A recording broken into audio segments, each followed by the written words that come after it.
This video will provide information for managers for managing and maintaining your EMS service program information with Amanda. Amanda is a new platform that replaces the old system registry and is used division-wide throughout the Department of Public Health to manage all certification and licensures issued and maintained by our division.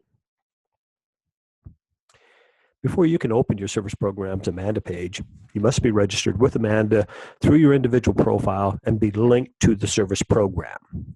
We'll share information with you here in a minute that will identify how to check and see that you have that.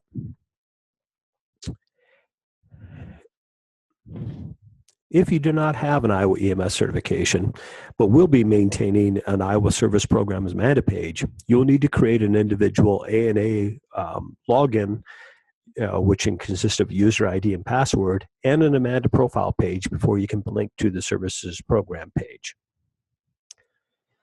All previously authorized Iowa service programs have been merged successfully from the system registry to Amanda. Once that merger took place, we did take the listed service directors and points of contacts from the December 2016 system registry and have linked them to their individual service programs if, and the if would be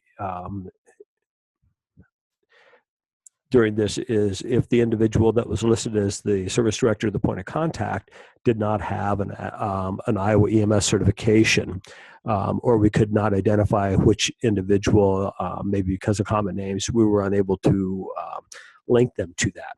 But we'll provide you information here in a second to tell whether you were successfully linked and what to do if you need to still be associated with the service. So you can actually get to Amanda through a couple different ways. There will always be a link on the Bureau of Emergency and Trauma Services webpage on the EMS section. And you can get that from the webpage address that's listed on the screen currently. Or you can go directly to that by utilizing this webpage address. Once you do successfully get to that page, you'll see this. This is our regulatory page. Because this is a department or a division-wide platform system, you'll see that there's multiple agencies that's utilizing it. Radiological health, emergency medical services, and environmental health are the three currently that's utilizing this. So from this screen here, if you had been a previous user of the system registry, so that means if you had been in and you had an Iowa EMS certification and you had gone in through the system registry and maintained your personal EMS certification electronically, this is the sign-in that you would use. If you have never utilized the ANA system to log in and look, so that would be if you've not had an EMS certification, then you would need to use the new user registration. One thing, when you look at the instructions here on the front, though, because we did successfully merge those records over from the system registry, you do not have to create a new system for any previously authorized EMS service program in the state. So disregard those instructions there at the bottom. Once you click on either sign in or new user, you're going to come to this page, and this is the sign-in page for the state of Iowa's authentication authorization page, or more commonly referred to as the ANA account. This system is maintained by the Department of Administrative Services and the Office of the Chief Information Officer. So what we're asking you to do here is identify your ID, and if you are a non-state employee, your password or your account ID for this will have @IowaID. If you are a state employee, it will have @iowa.gov is what it should end in. So again, please provide us with the, or please provide the account ID and the password. Once you have that in there, click on sign in. If you have the correct, if you've utilized the correct account ID and password, then it'll take you on to the next screen. but when I spend just a couple minutes here talking about, well, what happens if I don't remember or I can't remember my password or my ID? There's some areas in the upper right in the information area in the banner up at the top where you can click on and get detailed information that should assist you if you have a forgotten password or forgotten ID. Because this system is maintained by the Department of Administrative Services and not by the Iowa Department of Public Health, we as the Bureau will not be able to assist you in retrieving your forgotten password or your forgotten ID. You'll need to work with the information that's provided here, or I'll show you a link here at the bottom that you can also use to send an email request for assistance. If you've never used ANA, then this is the, excuse me, this is where you would go to click on to retrieve information on how to set up a brand new account. Again, the information is fairly detailed, and most people are very successful in sitting down and getting the ANA account identified and set up for them. This down here in the bottom right hand section, again, if you're having information, there's another help button down there, and just below that is a place where you can click and send an email message to the service desk to assist you with your ANA login information. Once you get through the ANA section, you'll come to this page, and this is the first regulatory program page, and it's referred to as your profile page. Now, again, if you've had a Iowa EMS certification, what we'd like you to do is look at this information that you see circled in red here, and notice that there are some areas that have 1 or 2 red asterisks. That information is mandatory information, and you will need to provide that information before you can continue to go forward. So please check and verify that the information is correct and that the correct email address is there. If you have been successfully linked with your service program, over on the left-hand side, you'll notice that your service program's name will be shown over here on the left-hand side.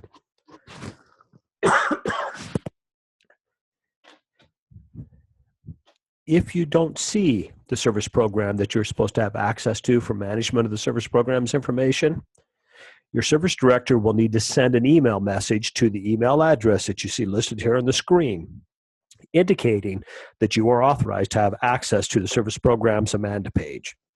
Now, again, you may have had access previously under the system registry and not have been the service program director or the point of contact, but we were able to merge that information over. So this is going to be a necessary step if you don't see that. Once you're successfully linked with that, again, you should see the information for the service over here on the left-hand side. Highlight that information as you see here, and then click the Continue button. Once you do that, it's going to take you into what's known now as My Programs. In the center of the screen, you'll see the information that's relevant to the service that you're going to manage. If you look at over on the right-hand side, there's a Details button. If you click on the details that is underlined there, it will now enter into your service program's information. Here's the program details for your service. Notice again in the upper area, you still have some of the information that you saw previously, indicating the license number, service number for that, the application date, the issue date for the certificate of authorization, the date that expires, and then the status of the service program. Now, while Amanda has the capability to provide multiple services, currently only a few are available at this time. As additional services become available, we'll provide additional information and instructions on how to utilize and enter information for those other areas. But currently, from this page here, we're going to look at 3 primary areas to begin with. EMS program ownership and staff, EMS service program detail, and then provider or service disaster questions. If you notice to the left of each one of those areas, there's a little orange mark, and this is called a caret, When you see that, that means, and it's pointing towards a program, that means that there's drop down, or you can expand that to see information. So if you click on one of those banners, and first one we're going to click on is EMS program ownership and staff. It will expand and provide the information that we have currently on your service in regards to ownership, base of operation, staffing type, and personnel type.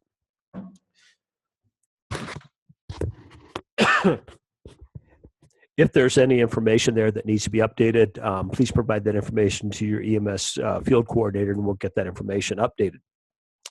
But once you have reviewed that information, if you click on that banner again, that'll collapse that, and then we can move on to the next one, which is the EMS service program detail.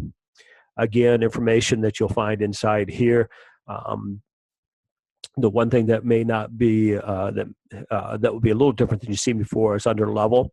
Instead of it saying basic, paramedic, or EMT, EMR, things like that, it has a code. We will probably be working to change that from this numerical code value back to an alpha phase that you can, that you will be able to clearly articulate and see what level of service that is. Again, moving on from that, if we go to the next drop down, you'll see, and this is, again, if you read this as, instead of a provider, as a service, is your service willing to respond to a disaster in Iowa, or is your service willing to respond to disaster outside of Iowa? Once you've gone through that, the next place that we're going to go is we're going to go underneath the application review, which you'll see down at the bottom left-hand portion. If you put your cursor on there, highlight it, and click it, we're going to go into the next portion of the program. In here, you're going to see 3 additional drop-down areas. Today, we're going to look at 2 of those areas and be concerned with 2 of those areas, and that's the EMS contact list and then the personnel roster. If you click on the EMS contact list, again, it'll expand out. And in this, if you think of this kind of as the administration or the administrative portion of your EMS service, what we expect to find in here, and I'll show you a list here in a second, will be the service director information, the medical director information, point of contact, dispatch center, pharmacy, pharmacist information, and those areas. So if these areas need to be updated or needs to have an addition to, what we do is we'd go ahead and we'd click the add button down here in the bottom left-hand section of the screen. When you do that, it's going to insert a blank line. And if you'll notice on this blank line, in the very first area under contact type, you see that it has a caret that means that there's an expandable list there. If you click on that, you're going to see this. Affiliation is something that actually won't be used by the services. That will be used by the EMS field staff in there. But again, if you have a dispatch center information, medical director, pharmacist, pharmacy, service director, service point of contact, select the appropriate one that you want to add information for. And in this case, we're going to pick a pharmacy. Once you pick that, notice that to the right of that, you're going to see some pink blocks. Each one of those blocks identifies minimum information that's necessary before you can continue on. So you would complete the information, keep scrolling to the right until you reach the end, and make sure that you put in all the appropriate information that's necessary in order to complete this for the pharmacy. Once you've done that, you will click the Save button. Okay, so we have that information. We've seen that it's all valid. We're able to go on. We're going to collapse the EMS contact list. The next thing we're going to go to is the personnel roster. Now, the personnel roster is the staff roster. So what you used to see previously in the old system registry, this is where you would put the information for all your EMTs, drivers, and such in here. They don't go in the EMS contact list. They go here under the personnel roster. As you can see, there's different areas that can be that will be completed in there. Some of it may need to be updated. as you go through. We were highly successful with most of the information that we were able to merge from the old system registry, but some of it may have been missing at that time and will need to be updated. So again, just kind of like what we saw with the other one, if we want to make an addition, we go ahead and click the add button and it'll put in a blank area. Again, if you look to the left of the screen in the center there, you'll see that there's another caret identifying that there's a drop down or a selection menu that you can choose from when you make this addition. So under the contact type, what you have is you have the ability to put in by level or by certification or licensure, an AEMT, a driver, EMR, EMT, EMTP, others that don't fit in any of these other categories, but still may yet respond on your service with you. A physician assistant, a paramedic with a critical care, which should be a CCP. We are making the changes that it should not be CCT, it should be CCP in there. And then those individuals that are working as the nurse exception or the RN exception. Again, provide the information, the minimum information, the pink boxes there. And then there's one caveat on this. So if you may have, let's say that you've got a whole bunch of new recruits and everything that you want to put in here, and you may have more than 10, this does have a limitation that you can only do 10 rows at a time before you must save. So if you don't save after each individual one and you put a group in, once you reach 10, you want to make sure that you save. And once you save from that magic 10, then it'll let you go ahead and continue on and making additions. So once you do have the information in there that you want, then go ahead and once again hit the save button. Once you hit the save button and you're all done with stuff, go ahead and collapse the personnel roster again. So from here, we're not going to do with the third drop-down section at this point in time, but we want to go to another area of the screen that will let us see some additional information. So over on the right-hand side in the center, you'll see this back button. If you click on that, it's going to take you back to the program detail screen that we saw earlier. There's one more area that we want to look at here, and it's kind of down in the center portion, and it's the 911 service area. We do want you to go in there and expand that, and as you'll see down here, the information that it's looking at is we're able to now identify by your 911 service area what county or counties that you respond to. And again, it's a single line, so if you respond to 911 in more than one county, then we'll have to make some addition in there. But it has the county, the city, and that would be city, township, municipality, or any identifier there that you can put. Again, it's obviously going to be the state of Iowa, and then the zip code that's associated with that particular city or township. Use the add and the save button as necessary to provide as much detailed information in regards to your 911 service area.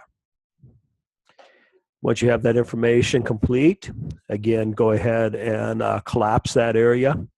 And for the time being, that's the information that we're going to focus on through Amanda for your service program. So at this point in time, what we would do, so if you go up into the upper left-hand section, you'll see a sign-off. Highlight that, click on that, and that will take you out of your service program's Amanda page. Now again, just as a recap, we will be making several additions to services or program capabilities for Amanda in the future. As we do that, we will continue to provide additional information and instructions. But this will get us started on the process and get you going in there. At any time, if you have any additional questions regarding Amanda, you have a couple options here. You can phone the help desk during normal business hours. After hours, you can leave a message and it'll be dealt with during the next business day. Or you can provide an email message to the email address that you see listed on the screen. And then we will get back in contact with you and assist you with whatever capabilities you can during Amanda. Thank you for your time in viewing this video. And again, any questions, follow the information that's on the screen. Good day.